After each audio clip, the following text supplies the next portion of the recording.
I'm a man who believed that I died 20 years ago, and I live like a man who is dead already. I have no fear whatsoever of anybody or anything.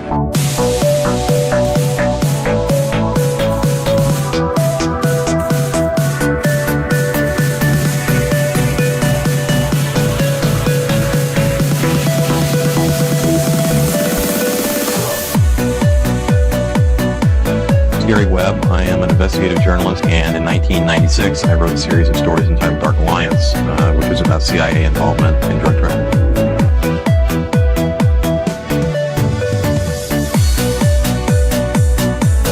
I knew a man who once said death smiles at us all.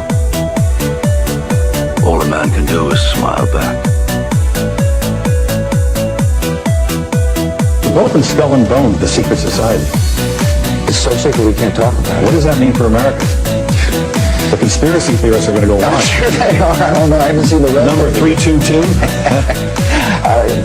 I have duty to report this afternoon that my friend and colleague, Tim Russell, collapsed and died early this afternoon.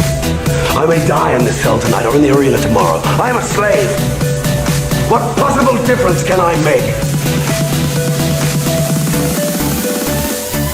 And no official of my administration, whether his rank is high or low, civilian or military, should interpret my words here tonight as an excuse to censor the news, to stifle dissent, to cover up our mistakes, or to withhold from the press and the public the facts they deserve to know.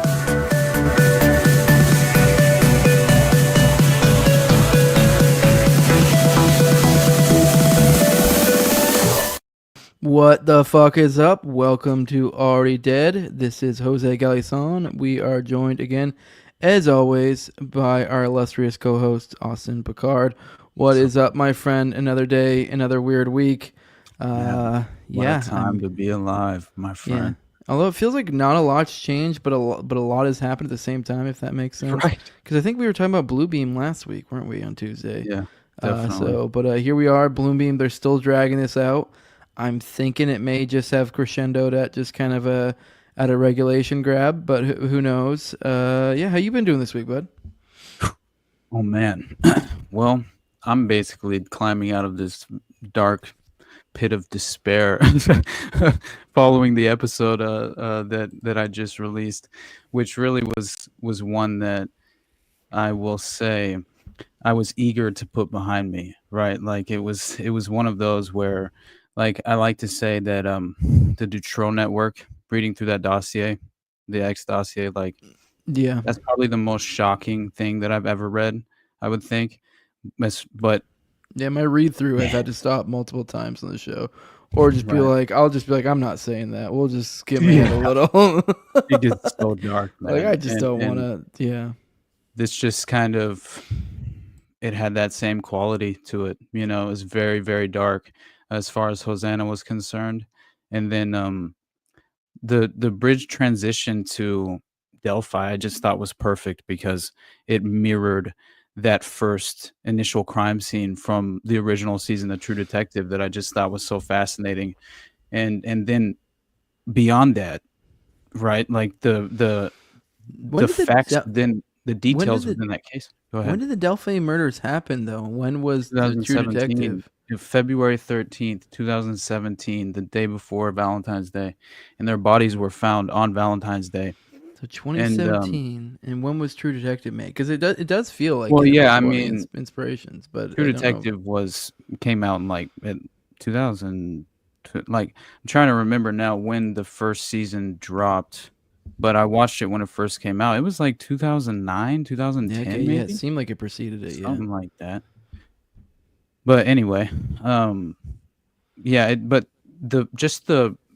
really, you look at the details of the case and the crime scene specifically on as far as like I was mentioning that fictional crime scene in the first episode of True Detective, it shared so many similarities to the really what I believe to have been this sort of Odinist ritual, right, that took place, sacrificing Abby and Libby, for as far as this neo-pagan ritual, which they claim the individuals who were allegedly involved, who, I mean, on the record, their family members, their ex-wives, their sisters are like reporting that they were 100% involved, had taken a vehicle to that area, came back with his girlfriend's vehicle, had blood in the seat, like everything. It's so crazy how many details are within the case itself that legitimately name who the perpetrators were, who committed this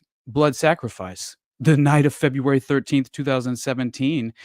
And then you have these investigators clearly covering it up, which is fascinating to me because you look at who's charged for the crimes, and Richard Allen he was on the trail that day.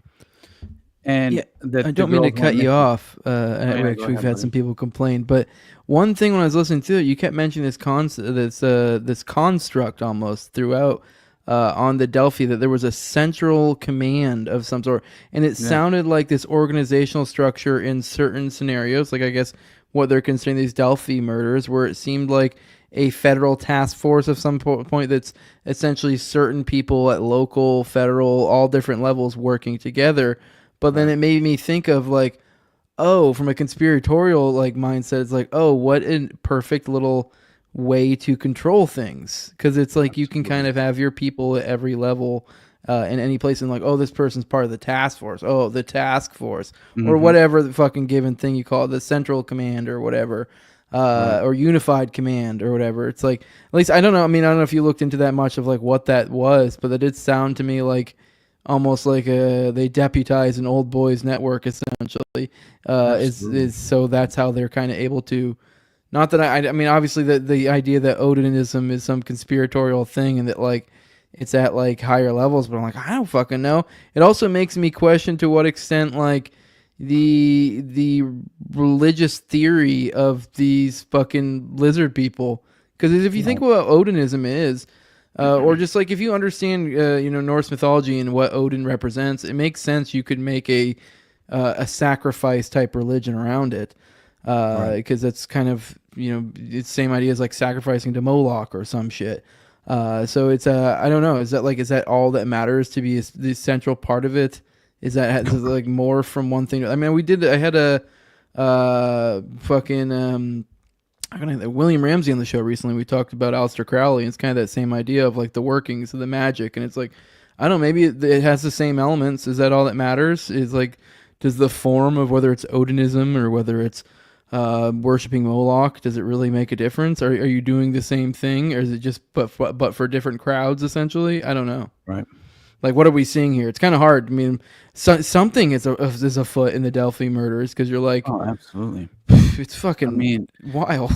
the fact that 2 out of the 3 federal investigators, or the federal liaisons, the liaisons to the FBI, the investigators who were on the task force created in 2018, directly following the murders, that the task force, their sole purpose was to investigate the Odinist links to the crimes, to the murders, right? And so the individual, Greg Ferenczi was one of them, and he's the individual investigator who was essentially lured outside of the federal building and then executed, right, by Shane Meehan, who then it turns out he just so happens to have been a long-time prison guard, right, who had just recently ran for mayor on this anti-gun violence platform, which is hilarious. But he shows up to the federal building and throws a Molotov cocktail at the building with an arsenal in his truck, and starts firing shots at Greg Ferenczi and just executes him on the spot. And so to me, it looked like a targeted assassination to kind of derail the case, because as soon as this takes place in 2021, the FBI and the federal task force is taken off the case, right? They're removed from the Delphi murder case, and it's which a fascinating is still just so insane, right? The idea that like a federal agent would be murdered, and that the response would be, oh well, we're off the case. What? It's so crazy. It's I believe it was law enforcement officers Kevin Murphy, Greg Ferenczi, and Todd Click was the other individual. And Todd Click was then his entire career was derailed and was forced into retirement after he's arrested on what seemed to be trumped up charges, effectively discrediting him and undermining his credibility, because it's the timing of it all makes me very, very skeptical, especially considering the fact that he had all before this happens, before the prosecutors within the Delphi case, who seemed to be pursuing the cover up, before the prosecutors influenced the judge and convinced the judge to follow through by ordering this, these documents to be revealed to the court, which will effectively, question the credibility of this individual. And they were also leading with the implication that they believed that through this process, it would show that he effectively was, not a credible source. And so I think that this was strategic, right? And it very much seems to be that way, especially when you come to find out that through this process is how the judge denies the defense the ability to bring forward any of the exculpatory evidence providing this claim of Odinism being involved in the crimes. And so it's just like, this is clearly the playbook utilized to effectively cover up any sort of, further investigation into this murder case. And I think that it implicates the prison system being infiltrated, right, by Odinist connected individuals in the group who were literally wearing Odinist symbol patches on their prison guard uniforms while they're torturing and mentally abusing Richard Allen, right? And it's a fascinating thing, man. But I really think that with all of that considered, as well as Richard Allen himself voluntarily going forward, as soon as within 3 days after the girls went missing and were found killed, his wife approached him and said, "Hey, you told me you went to the Monon High Trail the other day. You should go in because the authorities are talking about how they want to speak to anyone who saw people that day and were on the trail." And so he's like, "Oh shit, really?" And he goes to the fucking authorities voluntarily, providing them this account, right? This witness account saying, "Yeah, I saw both the girls." And then it just so happens fucking 2022, right? Oh, this random clerk, right? Assistant within the police office finds this tip and provides it to the investigators. And then the investigators randomly discover that, oh my God, there was an unused single bullet that was found between the bodies that just so happens to fit this weapon owned by Richard Allen. And it very much seems like planted evidence. Honestly does, but I could be off base, but Yeah. within all the crucial details of this case, I really was convinced, man. Yeah. Like, honestly. I do want to back up. Maybe we can bring Jules into the discussion a little bit. We had JC, the famous JC who frequents these chats. I said Elohim entomology covers this, and so I think Jules probably. I don't know if maybe you have any thoughts, Jules, if you on the idea of kind of how the religion of the elites and how maybe it might trickle down in different forms in, like, say, an Odinism or something. Is there something to that? Also, I don't know if you have any thoughts on the etymology side of it. It just seemed to be your realm, Jules. So I figured I'd give you a chance to shine. Well, can you hear me? Yeah, I can hear you. What's up, buddy? What's up, bud? I haven't done a deep dive. Okay, you failed. I gave you a chance. Look. I'm just fucking with you. Look, on the Norse pantheon. Yeah. It's convoluted because it's the stories are very similar, and you find a lot, the same kind of rebirth story that you do with Tammuz and Mithras and all those other ancient religions, those ancient fucking mystery religions. So yeah, man, I think there's something to it. Maybe just maybe I'll look into that. I'm kind of taking a couple weeks off It is the holidays. for That's the fair. holidays. So I think I'll maybe make that one of my my next deep dives, so we could talk about it more. But I've related Odin basically to Lucifer, to that archetype. And the story of Odin is, I guess you could say, similar to the story of Enki, where he like loses his son and he tries to go to the underworld. He sends his other kids to go get him from the underworld, but they can never really get him. Same thing with Odin and Balder. I think that's his son. But yeah, maybe the archetype stuff is there because they're doing these rituals, and Austin said that there were runes. They wear these sigils on them and stuff, so maybe they're into some sort of magic. Ansutz is what the rune Ansutz. It resembles the letter F, and it stands for Odin, among other things, allegedly. And it's very interesting what was discovered at the crime scene itself, because the positioning of the bodies matters clearly, right? Because beyond the tree branches that were, pieced together using different tools to resemble this Nordic, these Nordic antlers. It's very interesting. It's like a crown, basically, but for the victim. But what it mirrored was this apparently this painting.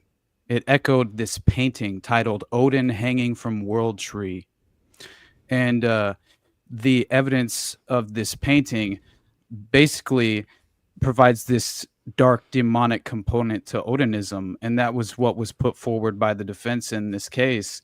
And then they cited Odinist human sacrifice and all this various imagery found online, right? And it was a man hanging upside down from a tree who has been sliced in the neck with blood dripping to the ground. That was one of the individuals. Brad Holder had posted a mirrored version of the crime scene that wasn't at all available to the public, right? And he legitimately is out here. He, along with the other individuals who performed the ritual sacrifice, are just flaunting it publicly on their social media platforms. They were flaunting the fact that they were involved in this ritual sacrifice, and to investigators. And one of the individuals involved said that Brad Holder was basically had powerful friends, and that was the reason that none of them would effectively, he thought he was going away for a long time, but then he warned his wife at the time that if you don't stop asking questions, I can't protect you. I can only protect you so much. That's what he tells her. So, and there was a falling out between, because there were at least 4 people involved that night. Do you think maybe just the cool new kids of the agency are just doing Odinism instead of Moloch now? And that's just that simple. Strange. It's just a lot cooler. Runes are cooler, Well, it's like a lot of also cool the Norse intention like gear, behind the Yeah. sacrifice and all the worship, because there are a lot of different mystery schools. There's, like I've said, there's not just the Illuminati, right? It's all these secret societies that make it up.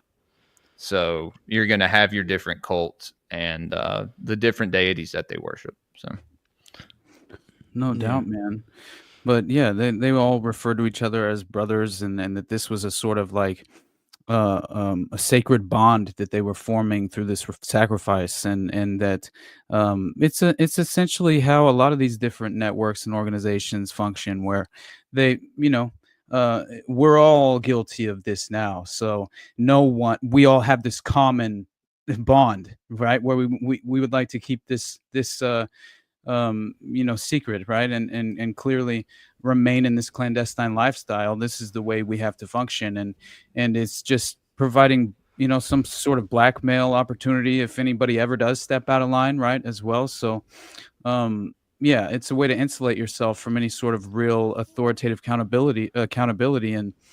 And that is just, again, pattern recognition, man. I mean, every single one of these organizations and groups that, function in this dark underworld, they use these tactics, right, and techniques, and it's all to remain in in the shadows as long as they possibly can.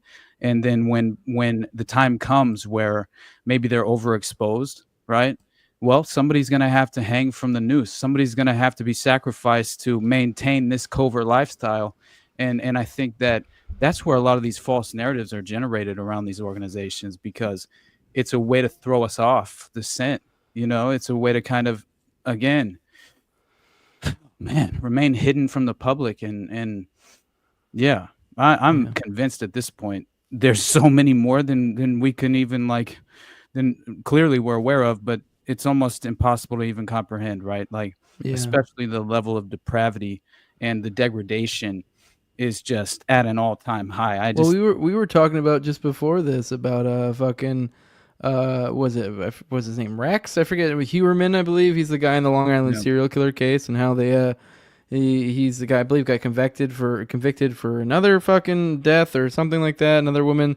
But it's in the case, there's stuff that seems to imply or straight up say that he's snuff porn and shit, and it's we're just ending it at him. It's there's clearly a lot more going on here, and if you understand the nature of things like that, it's that doesn't just happen in a vacuum. It's part of a network that cannot exist on its own. I mean, I guess sure, technically people could create their own, but once, as fucked up as it sounds, once you start creating it, you may as well distribute it, So, and they will. So, yeah. No doubt in my mind. I forgot how that tied into what we were talking about. It did, but then I forgot that the connecting tissue of the two things there. Well, the whole point of that, neo-pagan signatures, the Odinist signatures on the crime scene, I think are pivotal in this case, because it clearly proves that there were other perpetrators involved, that it wasn't, obviously, if you just look at the way the bodies were staged, it shows signs that, they had been moved and staged themselves, obviously. And so you have the pictures that were posted on these social media accounts by these alleged perpetrators that mirrored this crime scene that had just occurred, that wasn't available publicly. They had, for example, this, that man that I described, right, hanging upside down from the tree, who had also had his neck sliced with blood dripping to the ground in the same fashion that Abby and Libby had. And so also his arms had been posed similarly to Abby's at the crime scene, and his legs were also posed similarly to Abby's. And so his left leg was straight, and his right leg was bent at the knee. The only difference was that the man's right leg was placed over the left leg, while Abby's right leg was posed under her left leg. But the image appears to clearly be depicting this foundational myth in Norse belief, wherein Odin sacrificed himself on the branches of the world tree, apparently stabbing himself and hanging upside down for 9 days to obtain the wisdom of the runes. And so Unified Command, they completely failed to pursue any of the obvious links between the crime scene and Odinism. And they had so many different witnesses coming forward, giving legit statements on the record. I mean, it's mind-boggling to read the statement. This isn't completely related, but Justin Valentine says here, all the X-Files Dutroux stuff reeks of NATO involvement, especially being in Belgium. Yeah. Many witnesses, victims claimed high-ranking NATO personnel were involved. For those unaware, I've been reading through this long article, borderline a book on my morning dumps. I'm I think something like 12 parts in, doing a half hour every episode. And yeah, I just read the part where it's they went into the financing side of it, of the operation, and kind of following the money. And it's these were players that were at the events, that were these are people that are on Council of Foreign Relations and Bilderberg and these level, and I'm talking not just one person. I'm talking handfuls of people of like, oh yeah, this person has worked for fucking whoever the fuck, God, how can I not think of the banking family? Why can I not think of their name right now? Rothschild. There you go. Yeah, the Rothschilds. And Rockefellers too, man. Henry Rockefellers, Kissinger's Rothschilds. Like, I don't know, you see all the connections, all the different fucking councils that they're on. Fucking the different all fucking Masons and shit. It really, you start realizing, oh fuck, this shit's connected, dude. Oh man, I'm gonna have to send you this long deep dive that I did on the Rockefellers founding these special interests and these oligarchic these families of oligarchs. It's truly what it is. It boils down to these bloodlines of powerful families. It's kind of fascinating, but yeah, I was reading all about how they founded the United Nations, provided the land for the headquarters, like everything. I mentioned it last week, but it's so much more than that. It's so clearly the Great Reset. It legitimately involves every facet of industrial society, right? Modern industrial society. It's a fascinating thing, and it's more than that. It's psychological as well. Clearly, ideological subversion is a part of it, but I think the cultural degradation aspect of it all, providing this sort of new age, esoteric, ideological religion, sort of like using in many ways kind of weaponized environmentalism. I had mentioned to Jules last week privately, just because it was like, it's something that I think is so obvious that's being used even within the context of this blue beam, seeding the blue beam narrative, even if it boils down to this was another scare and it was just, no, it's a sort of false narrative or provide a pretext for a false narrative to claim it was some foreign adversary. It's Iran. It's Iran. It's China. Yeah, that's the current thing, is they're saying it's China now. Exactly. Which I still don't believe. I don't believe anything. No. I do want to clarify, anytime we do mention Blue Beam, I do think there are drones. I do, but because I have mentioned how I've also seen where you look at the fucking like news coverage and you'll see that's a plane, that's a helicopter, and then you're like be like, oh, that one might be a drone.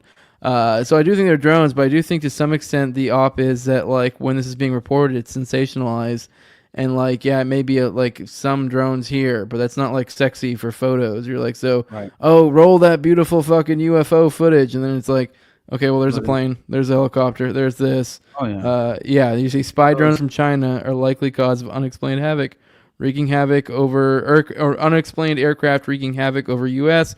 House Foreign Affairs chair says in bombshell claim. And they just say this shit. They like this one dude last week was saying it was Iran, and just said I have it on good fucking authority, and then just the next day they're like, well, those authorities said they don't, and then he went, right. Well, like they should tell us.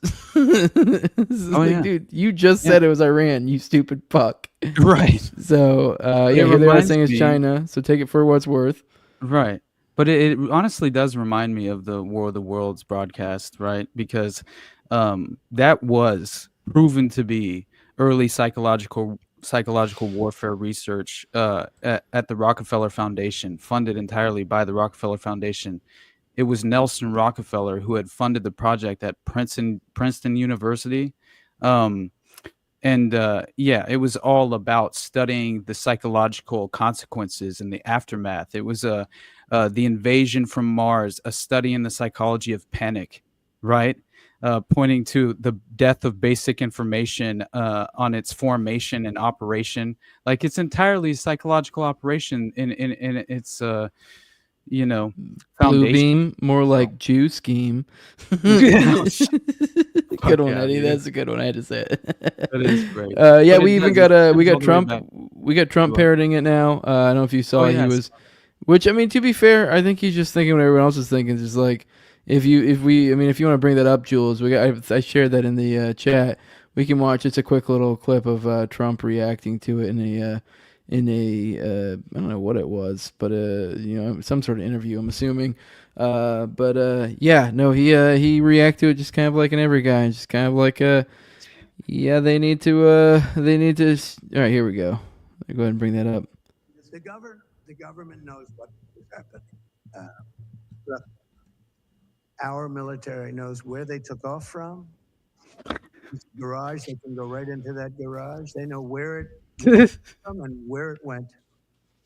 And for some reason, they don't want to comment. And I think they'd be better off saying what it is. Our military knows and our president knows. And for some reason, they want to keep people in suspense. I can't imagine it's the enemy, because if it was the enemy, they'd blast it out. Even if they were late, they'd blast it. Something strange is going on. For some reason, they don't want to tell the people, and they should, because the people are really, I mean, they happen to be over Bedminster. Want to know the truth. They're very close to Bedminster. I think maybe I won't spend the weekend in Bedminster. I've decided to cancel my trip. Have you received an intelligence briefing on the drones? I don't want to comment on that. Have you been getting regular intelligence? All right, yeah, that's I mean, I don't know. I mean, it's just we've gone to presidential levels. They've also, I think, are in the works of passing legislation as well. So, you know, surprise, surprise, there's some legislation that's essentially going to functionally ban, I think, something in the realm of like 70 to 80% of private drones, just based because it's based on certain companies or something. I believe they're pulling the TikTok. They're pulling the TikTok card where they're going, oh, well, this is Chinese tech, so they're pulling the same idea with the fucking, well, this is Chinese tech drones essentially, and they're looking to essentially get rid of the majority of privately owned drones. So, which I think there might be something to that. It's almost like a Second Amendment thing at this point, you know, like the fact that they were going to take the drones, and it sounds crazy, but it's like what is technically a violation of airspace though, right? Like I'm you know, because is it just a matter of like you have to privately report that there's some drone flying over your private property and to have some sort of consequence take place, or like it is interesting. I don't know. I just hate how high do I own? I mean, that is one thing we never really. That is like we need to do like a private property, 101. Like, at what point in the air do I no longer own my property? Like, because I think at least level with my building would make sense, right? Like, I believe everything there down I own. So if you have a drone and you're flying around there, it's liable to get fucked up. But I think when you get high enough, it's like, I don't know. I don't think I own that anymore. It's questionable. They're even talking about like AI robots at checkpoints in Gaza, right? Yeah. So like, I don't know if I told this. I think I've said it on maybe a couple shows already, but it was an anti-war story. Like maybe I think a little bit less than a week ago, where a fucking murder drone in Israel just fucking murdered 15 fucking aid workers. Just fucking came down, just fucking 15 people just smoked by a fucking like a flying fucking vacuum cleaner. So like it's fucking wild, but it sounds crazy. Like when we hear like first world usage, like when it's like somewhere like over in the Ukraine, Russia stuff, or Israel, or if we're using it, but it is. And on the other hand, you see, I believe the Houthis, I think, were using it. It's for some of their fucking. So the potential for like guerrilla fighting. Not that I'm saying I necessarily like am endorsing any specific guerrilla group, but it's the idea that now it kind of equalizes the playing field between empires and small factions, to where it's like maybe we're getting to a future to where empires aren't going to be able to bully around little people as much anymore. And I think that might like, I think that like that concept plays into, it may very well play into this essentially blue beam push, where it's just kind of it might just be a naked grab at regulating drones. Because the more we feed into it and the more we act retarded, the more they go like, well, look at these retards can't handle drones in the sky.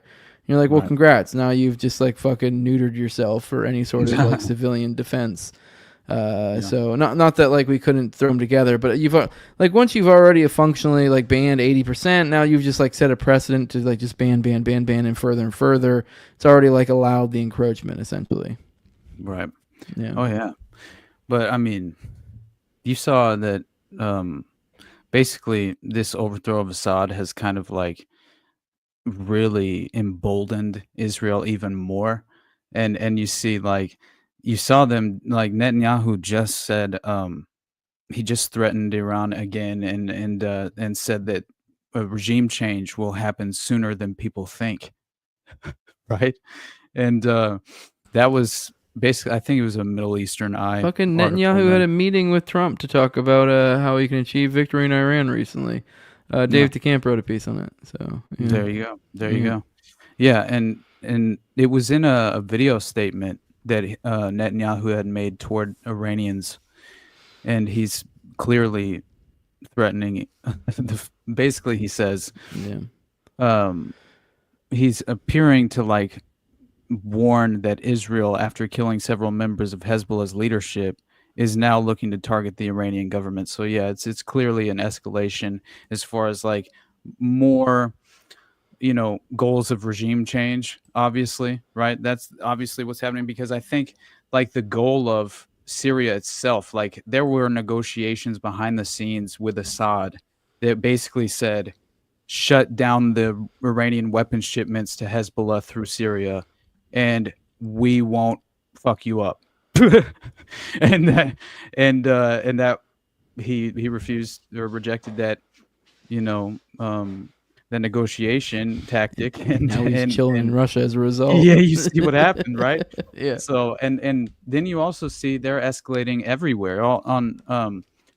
He said, listen to this fucking quote by Netanyahu: "There is nowhere in the Middle East Israel cannot reach. There is nowhere we will not go to protect our people and protect our country." And they've also been talking about this large offensive that's being planned against Yemen. And you mentioned the Houthis. Like, of course, right? I think they set a record for bombing Syria as well, following the overthrow of Assad. And then it just came out, Blinken admitted that he was in conversation with Jelani and the leader of HTS during the offensive to overthrow Assad, as well as Ukrainians supplying drones to HTS during the ongoing offensive, which, of course, so that's where your taxpayer dollars go, if you're wondering. Yeah.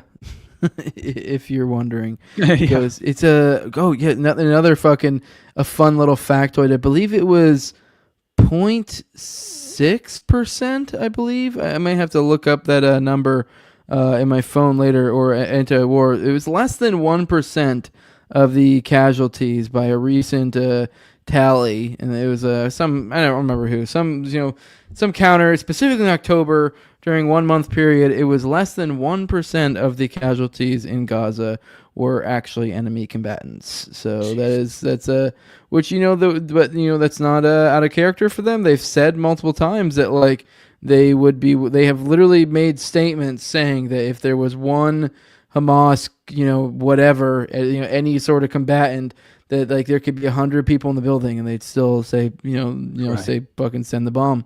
So that's what we're dealing with. That's what your taxes are paying for. Just as long as there's a baddie in there somewhere, we'll justify it. We can fucking murder innocents in mass as long as we get a baddie occasionally. It's okay, right? So yeah, Crazy, man. But don't worry, because Pope Francis is opening up 5 portals at the Vatican on Christmas. Yeah. What's that about? You said something. You dropped that in the fucking in the chat. You're like, we're going to talk about Vatican portals. So what? Okay. Somebody sent it to me. This super cool, chill person on Instagram that I talk to often sent it to me. But I just thought it was hilarious because it's par for the course. It's like this sort of, it's in the vein of the demoralization of this constant stream of just ridiculous, this ridiculous information. For example, this story, Vatican to open 5 sacred portals for once in quarter century ritual, which falls perfectly in place with the Mangione madness or whatever the hell his name is. And just everything that's taking place at this point, right? Blue Beam is clearly, at the very least, the narrative is being seeded psychologically, subconsciously in the minds of people who will effectively believe in this extraterrestrial, threat, right? Or this potential extraterrestrial threat, this looming expected invasion that one day, I don't know, it's almost as if I had mentioned before, it's fulfilling this sort of New Age prophecy. This New Age religion that's fused with the radical weaponized environmentalism and this New Age dogma. It almost just seems like an easy ploy every once in a great while they pull. Because, I mean, we've talked about how they did it with the War of the Worlds thing. But Absolutely. It's like if they just... I called this a few months ago where I was like, before all this happened, like I said that on one of the shows, someone asked me if I thought like an OKC thing was going to happen soon. I was like, I don't know. I'd actually say more like a Blue Beam thing. And it was for this very reason. It just felt like we were at a point in time where they might want to squeeze out some weirdness to that way to... confused from this or that, or maybe to get some plans here and there. It just seemed like the easy little ploy. It's one of those things they control the information to such a ridiculous degree that it's like there's no like, how do you prove them wrong, about whatever given, thing they say it is or isn't? Because it's like we're not going to likely get any of these drones immediately. Anything's going to immediately be classified. So it's just such an easy op to pull to go just to do something along these lines, to blow it up. It's just an attention op, really. Yeah. Okay, so we don't have to watch the whole video, but I just if y'all kind of wanted to see what Austin's talking so what about. What is the Pope actually doing on Christmas Eve? Is there anything weird or demonic going on? Why are people freaking out about this article? And is there a tomb of Lucifer under the Vatican? Let's get into it. So at first glance, these articles can be quite ominous. He's opening up 5 sacred portals on Christmas Eve. What the heck is going on? Let's start by noticing that this is actually done every 25 years. This is a tradition or guys, they summon the demons every 25 years. So it's okay. It has been done throughout the years. The reason that people are saying that it has never been done before is Pope Francis has added a door to the list. So this is the first time that 5 holy doors have been opened. In the past, it's only been 4. Now, I personally don't believe that each door is a portal. The God hand is now complete. Well, it's not 6. That's a Berserk reference for anyone who gets that. Oh, man. The previous eclipse, there was 4. Now there's 5. Femto has entered the world. That's so funny, dude. Someone out there who loves Berserk is really fucking digging these references. Definitely. Great book, guys. Great book. I guess we probably can go ahead and go over to the call-in portion. I think we're at a good spot. We had your mom and one of our patrons who left an article in the chat that wanted us to read, so we'll probably go into that. Before we do keep it moving, I do want to let you guys know that today's episode was brought to you by Nadeau Shave Co. If you're tired of that razor burn, irritation, and ingrown hairs caused by those deep penetrating multi-blade cartridges, then these are your guys. True to the traditional shave, you can shave just like your grandpa used to, whether you're shaving your whole face or edging up your beard. Single blades provide a barber-grade shave for a fraction of the price. The standard issue that you see here includes 1 traditional safety razor and a box of 100 stainless steel razor blades. $75 to shave for an entire year. Let's be real, you're likely going to make it last a lot longer than that. I've barely put a dent in mine, but if you're someone who shaves on the regular, you may want to consider the Quarter Shave Club. That puts you at about 25 cents per replacement blade. There's also shave lathers, shave soaps, 3-in-1 body, hair, and face soap. Really dig that stuff. Smells great, feels great to shave with. COVID mandate refusing companies. Companies born are refusing the mandate. Use code Jose for 10% off your entire order. Let them know I sent you. Support them for supporting us and also supporting our values. But let's go ahead and get into the call-in portion of the show. You guys can call in at, let me get this, 941-281-5857. If you're patrons of me or Austin, you guys can come on for kind of just like boom, just like I just did for Jules, right? Just like that. You could be a talking head alongside us if you just give me $2 and Austin $3 because I undercut him. So if you want to be, go support Austin. Go support Austin. But that way you can come on and come talk to us, shoot the shit with us, and then So you can also talk through Rumble rants if you want, and then you can call in at this number as well. Let's go through that article. Real quick. I don't know what we had do you have it up already? Oh, there you go. I haven't read much of it yet. Yeah, I just see he wanted us to look at it, and he paid us money. So, right. Well, Jesus Christ, I already got a call. You go ahead and scroll through that, and you riff, all right? All right.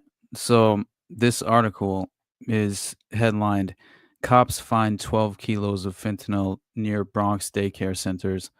And yeah, as you go through it, I found it interesting too because your mom pointed out that that it's never just fentanyl, right? Like Right. it's clearly there's more to it, and there's always other facets of the enterprise that are being exploited. And I think where there are drugs, there are usually a host of other crimes being conducted typically. And so especially when you're considering bulk, right? Like clearly, like you're talking 13 kilos. um but anyway, so if you're doing that at a daycare and an infant, a 1-year-old, dies of fentanyl exposure, then what else are you capable of, and what else are you potentially right? Yeah, for real. All right, what a great Yeah. place to put a pin on Yeah. it. We have a call in. Welcome to Already Dead with Austin and Jose.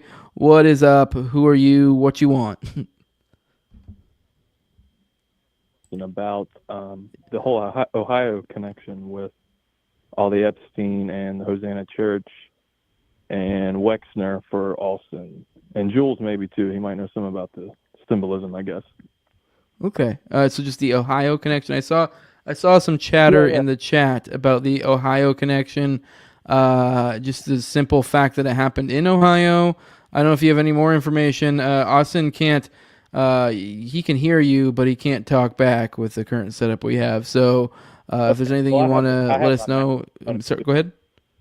I said I have my Mac running too, so I can hear Alston too. Okay. It'll be delayed. All right. Yeah. Okay. Well, I don't know if you have anything else to add. I don't know, Austin, if you're thinking of anything, with the Ohio connections or. All that I know is there is a very large footprint of these networks functioning and being facilitated through Ohio, no doubt in my mind. And to that, to that fact, I mean, consider that Nicole Bernard, the original, one of the perpetrators, who was later on arrested and charged for despicable, heinous crimes in regard to abusing and raping a child. She had allegedly fled with her child. I believe it was her daughter, because she was married to Austin Trey Bernard, who was 36 at the time. I think she was as well. And he was a sadistic perpetrator in the network. And also allegedly he claimed to have been molested by his mother and also abused by his family when he was growing up, which is a lot of the times that's used as an excuse for some sort of, and some sort of attempt to clearly distance themselves from the level of guilt. But yeah, I don't know. It doesn't really fly as an excuse. There's no excuse for any sort of despicable behavior such as that. But yeah, beyond that, Trey Bernard also had a long-standing homosexual relationship with Louis LaMonica Jr., who was the key perpetrator in the case, and both of them had separated from their wives some time before this all went public. And so, yeah, Nicole Bernard had fled Louisiana and had gone to Ohio, where they found in a storage container, soiled mattresses, child pornography, all the just terrible things, so yeah, something was happening. There was some sort of nexus in place, and there's so much more that's left unsaid, that's left unavailable to the public. I'm very curious to know more about Hosanna, because I was left with, like I said in the episode, I was left with so many more questions than answers that it was very frustrating, man. Like that one specifically was frustrating for me. And because it feels like there's so much more to the story. You know what I mean? I really want to set up a conversation. Sorry, I know we got to call in, but between me, you, and William Ramsey, and kind of talk about this kind of theme between Hosanna and a few other cases where it's like there clearly is something else going on, but it's like no, like the Huerman one, like I mentioned earlier, and then also with the Hosanna, where it's like, oh, you really want me to believe that's it? Like, come on. Yeah. So I don't know, just it might be a fun theme. We'll have to do that. Do you have any other thoughts before we let you go, bud? I appreciate the call in. Yeah. One more thing. It's kind of like this whole Midwest is like you guys are talking about, like the neo-paganist, like crazy. I don't know. It's like everything comes out of there. Chicago, Michigan, Ohio, Illinois. It does seem to. Yeah. You know what I mean? Super weird. That's just that place, especially. You know what I mean? Yeah. It's not like Idaho. I mean, I'm sure there is Idaho or Washington State, but a lot of it is the Midwest, which is like super weird. I mean, I guess it would make sense. It'd be an easy place for them to run amok. Not as populated, pretty rural. Yeah. Middle of the country too, I guess. Yeah. Halfway point. Yeah. Well, all right, man. I'm gonna let you go. We'll keep it moving. Appreciate the call in. You go on, bud. Guys, take it easy. I gotta take my dog out. So. Hell yeah. Thanks, all right. Catch you later, bro. All right. See you. Bye. Later, brother. Later. All right. Cool. That was a good call in. Yeah, I was shocked by, the clear and obvious, like just the level of involvement in these neo-pagan beliefs. Like, man, I didn't know that there are so many. It's very well represented by young people, like younger people than I. It's a fascinating thing, but it was something that I was very unexposed to, until recently, right?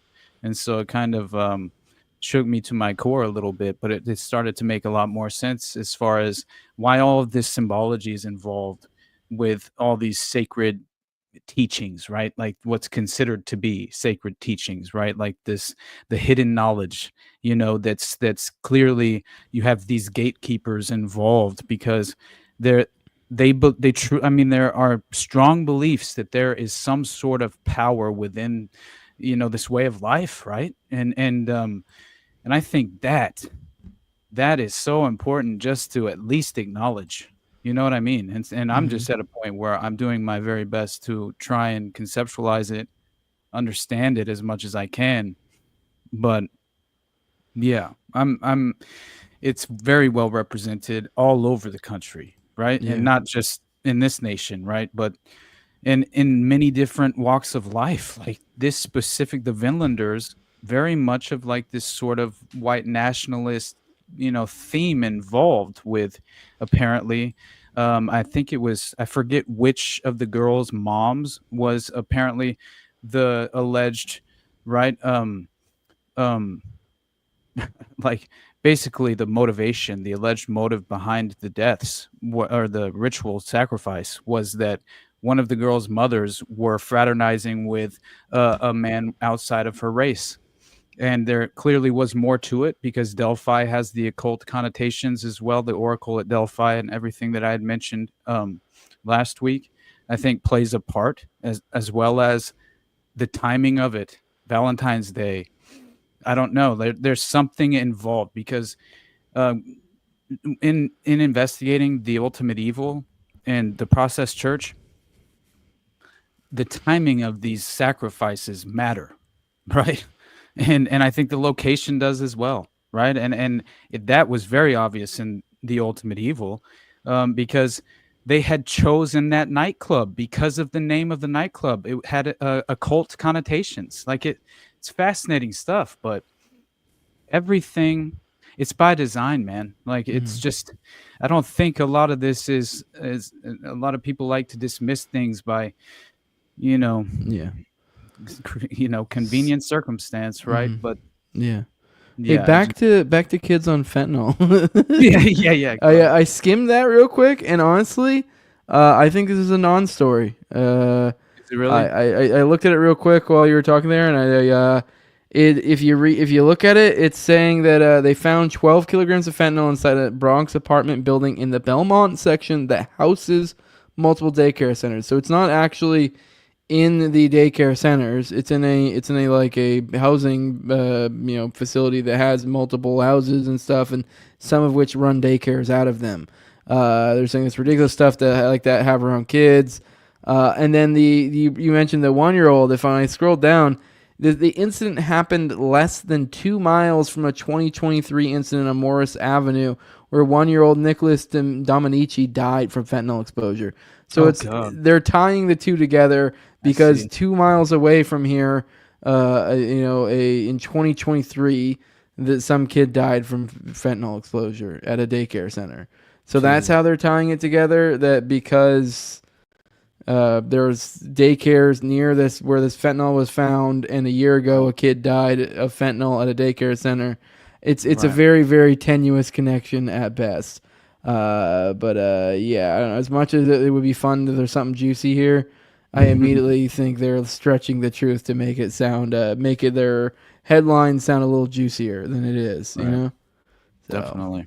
Yeah. Sorry. Yeah. Well, I had mentioned just like the level of like how much I had been convinced by the details in the court documents as far as Delphi and the crime scene being legitimately, just I feel like the evidence is overwhelming as far as the Odinist signatures to the crime scene. And then you have these individuals who are named, which is all this evidence known to law enforcement demonstrated this clear nexus between Brad Holder and these 4 other suspects. It was Elvis Fields from Rushville, Patrick Westfall from Delphi, and Johnny Messer from Rushville, and Rod Abrams from Rushville. And Unified Command was fully aware that Elvis Fields confessed to his sister that he was involved in the murders, and even provided his sister intimate crime scene details of which only those present at the crime scene would have been familiar with. And so Elvis Fields told his sister, her name was Mary, he tells her that on February 14th, 2017, he was present at the killings and that he now had a brother and was now part of a gang. And in February 2018, Elvis had been questioned by law enforcement, but denied involvement in the murders, of course. But after being dropped off at his trailer following the questioning, this guy turns around, walks back to the police car, and in the police report, it says that he asked the state trooper if his spit is found on one of the girls, but he could explain it away, would he still be in trouble? And the state trooper that heard him say that statement was named Kevin Murphy, and he was not at all a part of Unified Command, but instantly relayed this disturbing question presented by this Elvis Fields to an investigator named Jay Harper of Unified Command. So in every aspect of the case, Unified Command is implicated as being involved in the cover-up, gatekeeping the exculpatory evidence provided to the defense. Now I want like a deep dive on what Unified Command is and how it's been used in the past, because it just seems like this is some sort of federal thing that's like it's just a streamlined good old boys club of how we control information and control tiered information release essentially. Right. So you have your need to know guys at key points inside of a network, and the rest are operating under a different illusion. They're thinking, oh, we're doing this thing, and nope, what we're really doing is we're covering up this, or we're trying to put the blame on that person and act like we're doing things in the meantime. Right. Yeah, it's bizarre. Yeah. Absolutely, dude.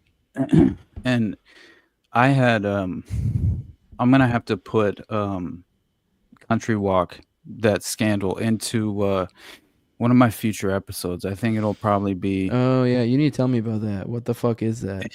Yeah, because I might put it in with the North Fox Island episode or something. Yeah. I don't know. We'll see what happens, but I'm going to take my time. It's going to be it'll be a minute before I cover another one of these networks, just to distance myself from the darkness. But with the Country Walk case, though, I could not have been just more the Presidio, West Point, McMartin. It shares all the hallmarks, man. Like it's a fascinating story, and it happened in 1985. So this is peak satanic panic, right? This is the Finders, man, and also you have this proximity to the Finders and so many different overlapping facets to it as well. it's just, that alone is startling, right? Because Tallahassee, Florida, in '87, I think, is when the finders happened, and this is '85 in Florida as well. So it's a suburb of Miami, I believe. So, but anyway, so this happened in '85, and it was the Country Walk child sex abuse case, and it occurred in Country Walk suburb of Miami, Florida. And so, despite these subsequent convictions, it was, of course, conveniently characterized by critics as just another instance of daycare sex abuse hysteria. And so, San Francisco, or no, my God, San Francisco's Presidio. So this guy who went by the name of Frank Fuster, I believe is how it's pronounced, but his real name is Francisco Fuster Escalona. And so he's convicted on multiple charges and sentenced to a minimum of 165 years behind bars, while his wife, Ileana, served 3 years. And appeals courts at the state and federal level consistently ruled against this Frank Fuster. But the case was prosecuted by the infamous Janet Reno, right? And so, as the story goes, Frank Fuster had recently married this Ileana Flores.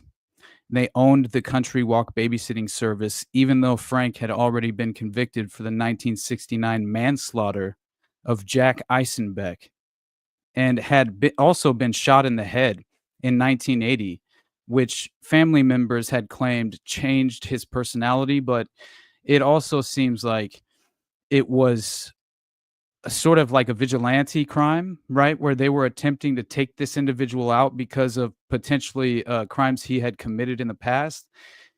At least that's what it seems like once you read through Dave McGowan's account of Country Walk, because that gets insane, man.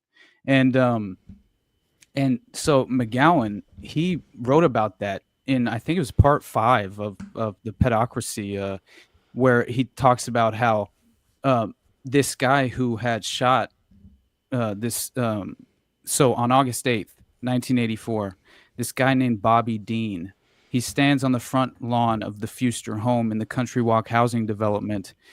And he basically, this is a planned community of like some upscale suburban homes in Dade County, Florida. And so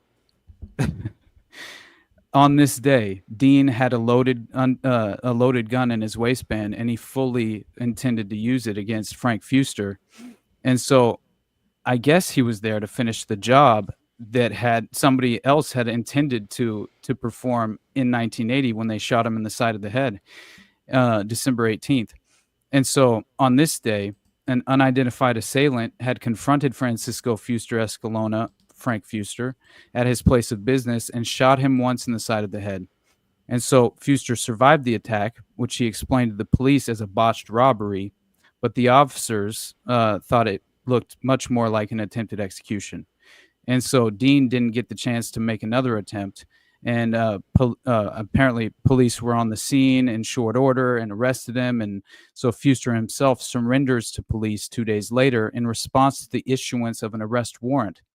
So he had been under investigation following these accusations by these parents in the area, and that had claimed that he and his wife Ileana had been brutally abusing their children while in the trusted care of this Fuster's babysitting service run out of this Country Walk home.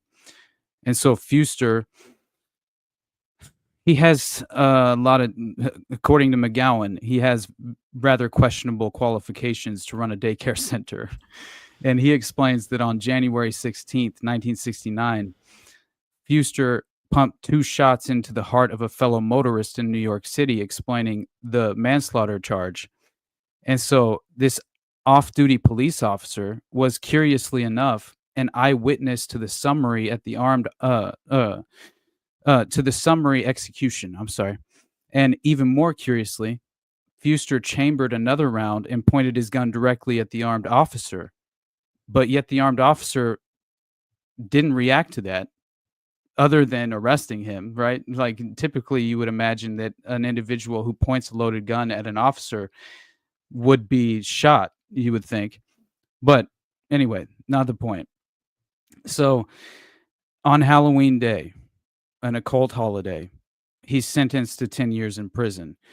He was, of course, back on the streets in less than 4, after which he received psychiatric care. And so in November of 82, he's convicted again, but this time of lewd assault on a 9-year-old girl. So despite being his second felony conviction, Fuster was sentenced to just 2 years probation. And it was while on probation for the child molestation conviction that Fuster and his underage wife started up the babysitting service. So his probation officer apparently had no problem with this business venture, although it brought Fuster into unsupervised contact with at least 50 kids. At least 30 of them were horrifically abused. So Fuster's probation officer also had no problem with the fact that Frank had self-terminated his court-ordered psychiatric treatment in August of 83. So also, no one really seems to have been too concerned about Fuster's babysitting service, which, in addition to being run by a convicted child molester, was operating without proper licensing and in violation of local zoning laws. Commercial enterprises were expressly forbidden in the residential community. Nevertheless, the service operated with the full knowledge of the entity managing the complex. In fact, Fuster's service used the name Country Walk Babysitting Service, implying that this was an officially sanctioned service provided for the community. It had a management company named Arvida, and they denied there were ever any official links to the Fuster operation after Frank's past and present activities were revealed to the public. And of course, that's expected. But given that Arvida was a subsidiary of the Walt Disney Company, right? Like that alone, that being connected to this babysitting service, right? Which has all of these charges, which were, these individuals were convicted of. That connection alone is shocking, not at all surprising, unfortunately, but it wouldn't really be it wouldn't really do to be perceived as having connections to a child molestation operation. Clearly, this is Walt Disney Company. But the fact remains that the company took no actions against Fuster for the illegal expropriation of the Country Walk name or for violating zoning regulations. Now, this is when it gets super interesting. Dade County also took a hands-off approach to the Fuster business enterprise. Despite the fact that Frank lacked other required licenses, the convicted murderer was issued an occupational license to run the babysitting service. Detective Donna Metznerich was the first police investigator sent to look into the allegations being made by the Country Walk parents. She was openly skeptical of the charges before she even knew what they actually were. The parents felt that she came calling with an unmistakable attitude of disbelief. Nevertheless, enough evidence quickly emerged to issue an arrest warrant for Frank Fuster for probation violations. Considerably more evidence could have been gathered had police conducted a timely search of the Fuster home. Facing imminent arrest, Fuster was observed by his Country Walk neighbors hastily packing boxes into a white van. Reminded me so much of the Finders, right? You remember? I mean, that's exactly what happened whenever it was revealed that this went public in Tallahassee, and you instantly had the communications between the Finders in the van. Quick dump the files. Yes, and the telecommunications network system that they had set up at like Florida State at Tallahassee University or something. I think it was Florida State University because it's in Tallahassee, right? And they had discovered another computer system there, which had connected to that private network. It's a peer-to-peer network, man, which you see so often utilized in these systems and these abuse networks and these trafficking operations. It's very, very similar. But so yeah, you have this fact of him being spotted, clearly trying to get rid of evidence, but. So Fuster safely in custody at this point. The stories told by the child victims grew increasingly disturbing. Now tell me this isn't the Presidio case and McMartin. These child victims told of being forced to play pee-pee and caca games All right, and a photo would be produced at trial showing Fuster's young son Jamie, one of the most severely abused of the victims. Of course, another recurring tactic where in the X dossier, Regina Louf, you have the many of the ex victims.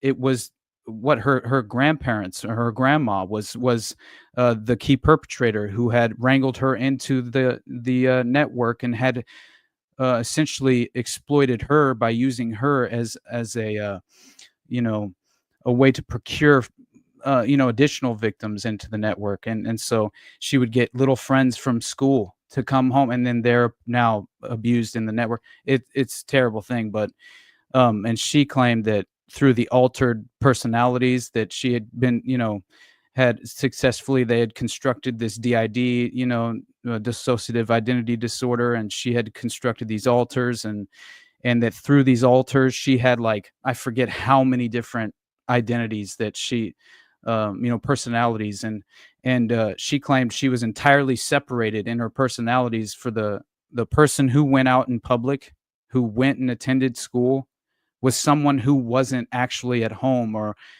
she wasn't the same person when she left school, right? She would essentially effectively, alters. Yeah, exactly. She would trigger into this altered state and this altered personality, and it's an entirely different person, and it walled off this abuse, right? This entire different lifestyle of abuse. Well, yeah, that's what Regina was doing. Regina Louf, like, she was and her captors encouraged the formation of the alters.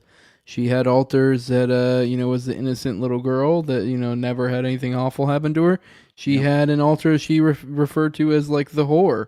And like was into it and that sort of stuff, and then was able to, and then also there was the, like, daddy's little girl type alter that was supposed to take on a different role with her abuser, and it was really fucked up and warped shit. So terrible, man. But yeah, and then obviously on the flip side, they'll use these things against them to discredit them.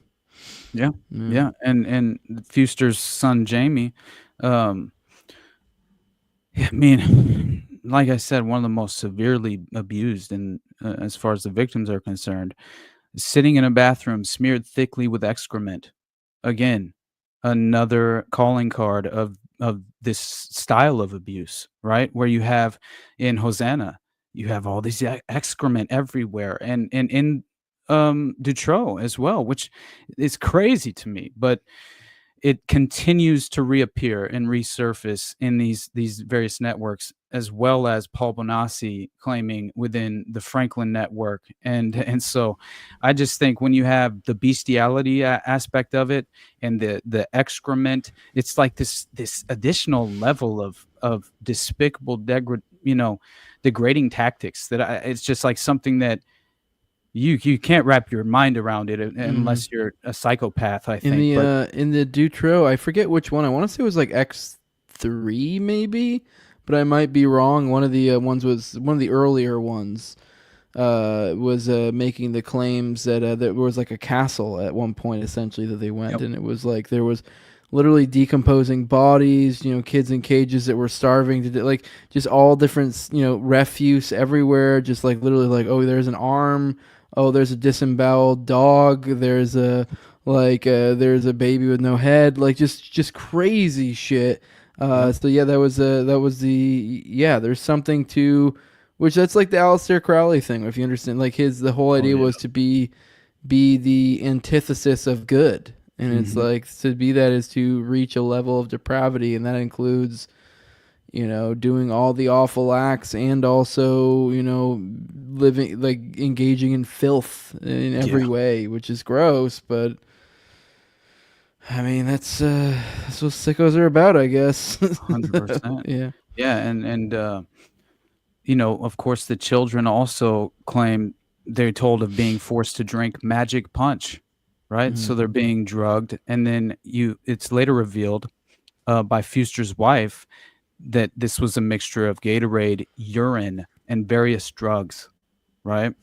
And that happened within the Process Church, the Ultimate Evil, that network within, that upstate New York park, not Van Cortlandt. I can't remember which part, but that was one of them as well.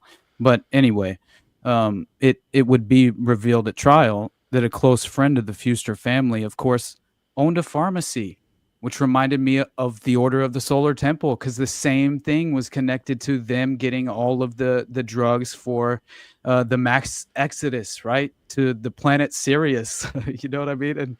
And in reality, it was, of course, a mass murder, and some of them did willingly kill themselves, but who knows how many of them didn't. It seemed the vast majority did not. But then you have, and so they were, of course, providing a reliable source for drugs to the Fuster babysitting service. And then you have this friend, particularly close to Fuster's mother and uncle. And also, I believe, there was this... there was this occult priest who attended the trial with Fuster's mother. It's a crazy story, but so the children also told of having their lives threatened repeatedly and of having their parents' lives threatened as well, which reminded me of McMartin, Presidio, and West Point, where all of them would show them examples using the animal sacrifice. This will happen to your mother or your father if you say a word, and then they would cut their heads off. And it's like, my God, man. But so anyway, they had been compelled to play this game called Who's Gonna Lose Their Head. This game frequently ended with the ritual decapitation of an animal, and in this case, it was typically a bird.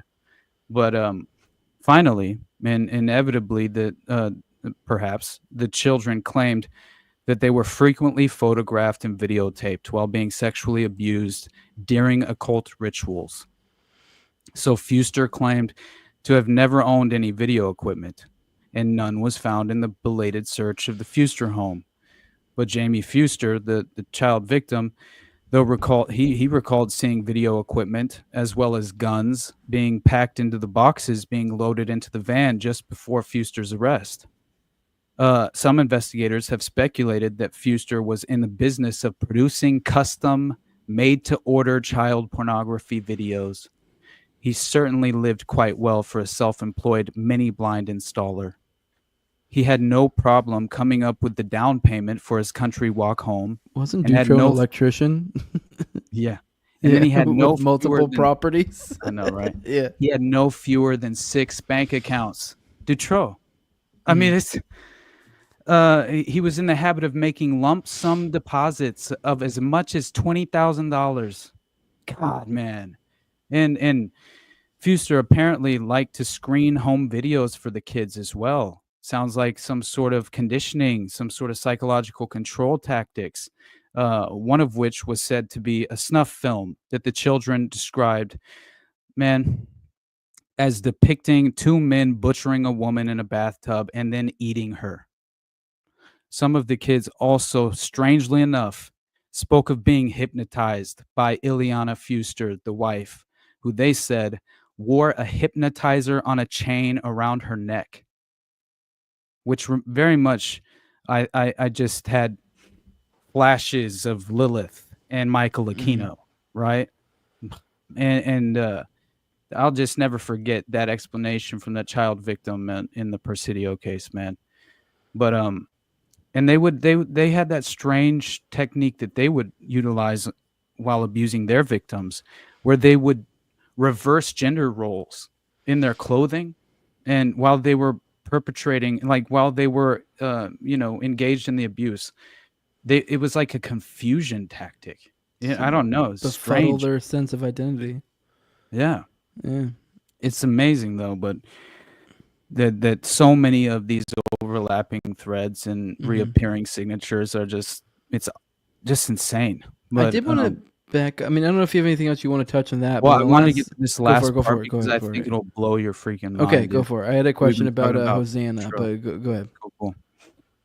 So this hypnotizer on a chain around Ileana's neck, but then the trial of Frank Fuster, you have these notable parallels to McMartin and the prosecutions involved, because it differed in significant ways, but the country walk parents who actively and vocally worked to see Fuster brought to justice were subjected to death threats by phone, obscene messages in the mail, and dead chickens left on their doorsteps, similar to the harassment suffered by their counterparts in Manhattan Beach.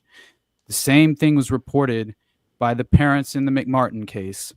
Also reminded me of, was it Vanity Fair or which was the journalist that Epstein had left a dead cat on her doorstep? Oh, I don't know. Right? I think it was the Vanity Fair journalist who was about to go forward and publish the article exposing him involved with young women.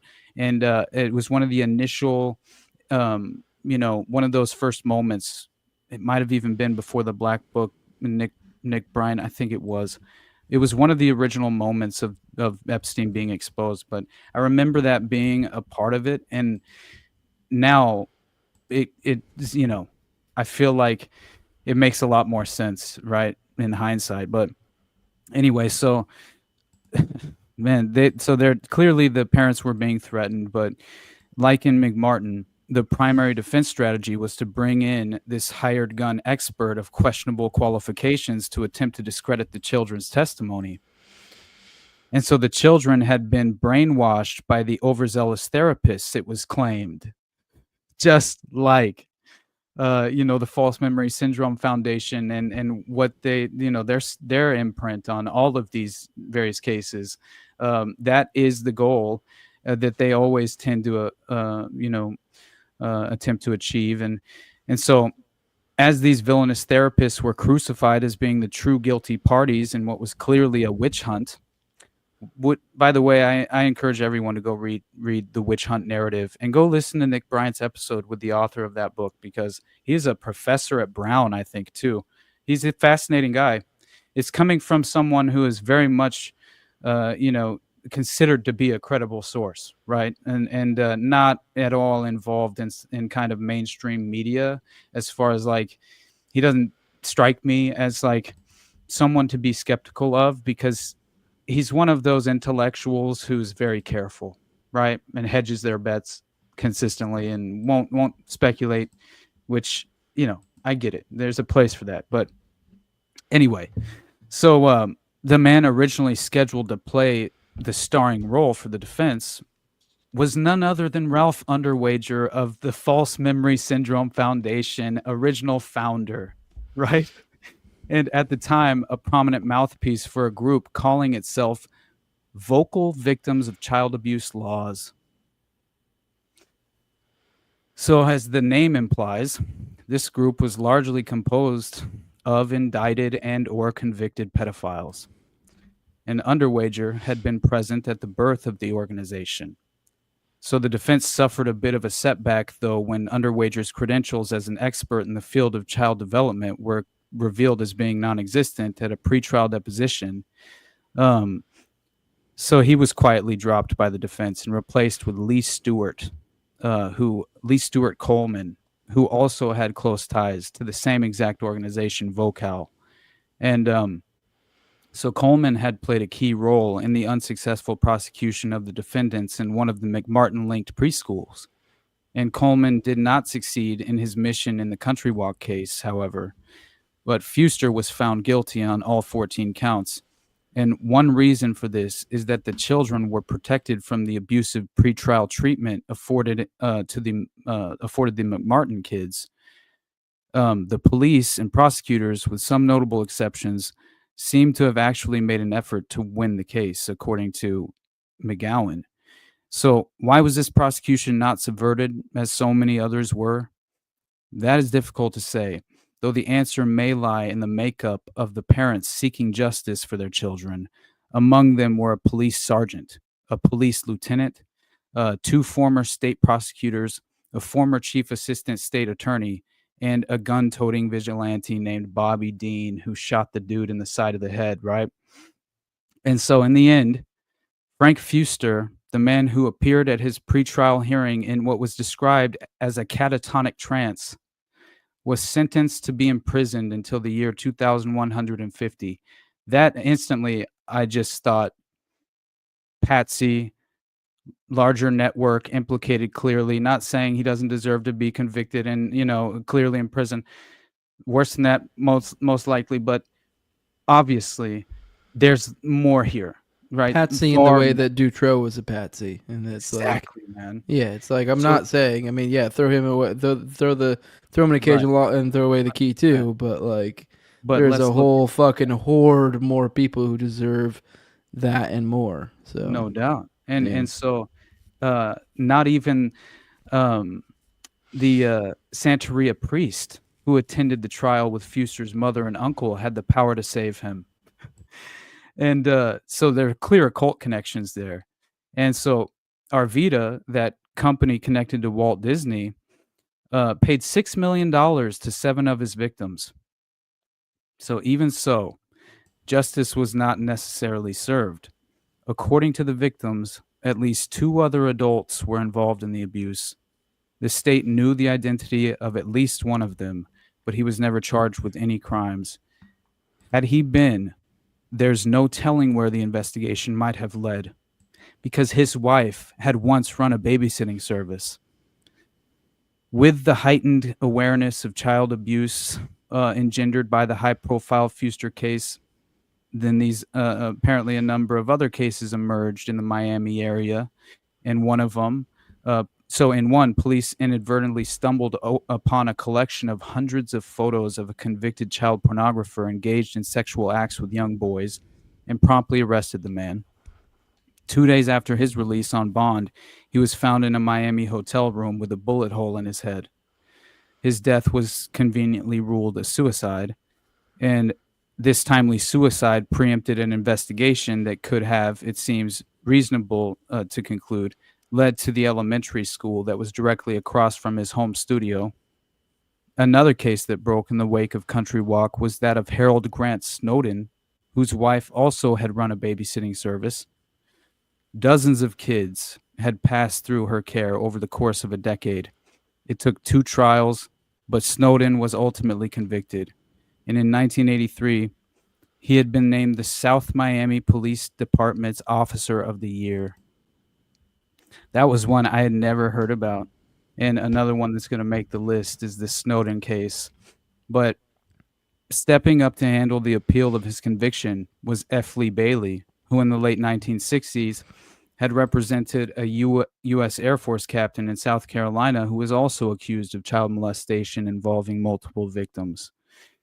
And the last note worth mentioning is the initial arrest of the finders in Tallahassee, Florida, went almost completely unnoticed by the media at the time.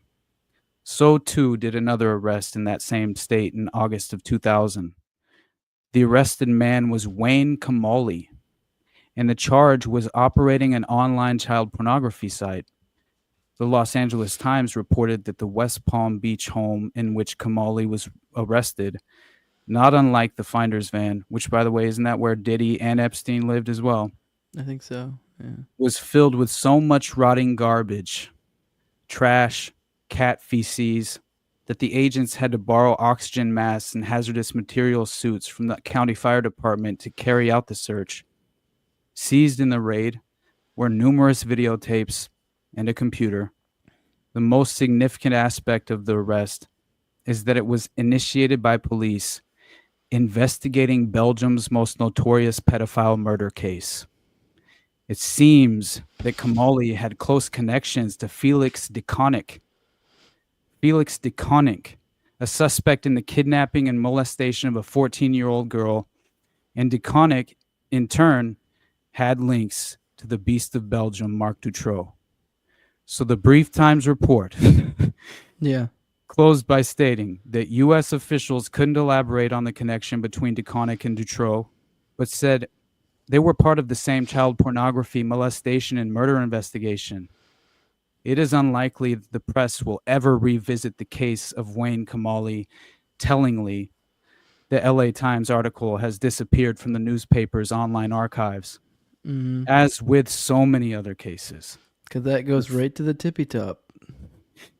The final words of the Customs Memorandum on the finder's investigation will likely provide the epitaph for this case as well. No further investigate. Oh no, no further information will be available. No further action will be taken. Mm-hmm. That's a direct Yep. parallel, my friend. Like Mm-hmm. beyond the implication of this case in 2000 in Florida being directly connected to the Beast of Belgium. Yeah, Like and this that's this comes pretty back to the theme of like the idea of anytime you see in a case anything with CP of any level, whether it's just your normal run of the mill CP, I say that like it's casual, but I'm comparing it and contrasting it against something like snuff that is like a whole other level of insanity and depravity. Yes, it Either is. way, whether you have either of these, you're dealing with a network of people. Like these Yeah. don't just pop out of nowhere. I mean, it's theoretically possible for people to produce it on an individual level. It just doesn't seem likely. And especially, and these are going to be small groups. So these are, by their very nature, they're going to be, a network, a small clandestine group of people. And these people have these proclivities, and they find ways to link up. I mean, I the Chicken Hawk. I can't recommend that book enough. It really shows the methodology of these people and the ways they reach out to each other and using coded messages and stuff. Which like, to some extent, it could be what we attribute our symbolism that you see in pop culture to as in-group call-outs, essentially. But either way, point being is if you see, cases where it's like, hey, especially something like snuff or anything even close to that, if they're just like, case closed, guys, we got our guy, I'm like, no, the fuck you didn't. You've got a whole bunch of guys that are probably people with power, likely, when you're dealing with that, because that's high stakes shit. You kind of have to have power to play that game. So, yeah. But I guess that's probably a good place for us to go ahead and kill it at. Let people know where they can find your show at. Highly recommend your recent, breakdown of the Hosanna and Delphi murders. It was a fun one. Buddy. Thank you. Yeah, Man. you are definitely out of the no longer in the realm of quick, short, little digestible, but your standard conspiracy 101 topics. You're no longer in that realm anywhere near it anymore.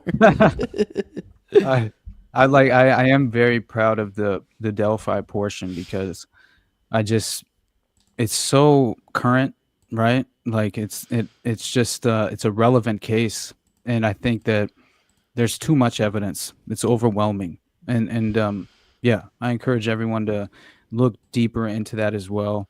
One day I'll revisit Hosanna because I think there's more to that story. It was very difficult. I attempted to exhaust it, as many avenues as I could. But yeah, that was a tough one to get straight answers, right? But yeah, very, very skeptical of the fact that I think there's much more to the story, right? And I think there's much more perpetrators to be implicated in that network. But anyway, that's typical. So yeah, you guys just well. And by the way, I love what Scott Horton's been saying. Kind of, he put it in the terms of talking about the war in Gaza. He put it in terms of every day is another Waco, right? And just every day, day after day, is another Waco, right? And I mean the level that the Waco massacre affected me personally, that resonated with me because it's a perfect representation of what our government's capable of. And to put it in the terms of what is happening currently in Gaza to the Palestinian people, I mean, they're deliberately targeting children, and they have been for a long, long time, right? So if it was about October 7th, everyone, let's give, you know what I mean? It's like, what a false narrative. But to stand by, morally and ethically and not kind of at the very least, acknowledge it personally, as an individual internally, it made a lot of, it had a large impact on me, emotionally, him putting it in those terms, right? Is all I can say.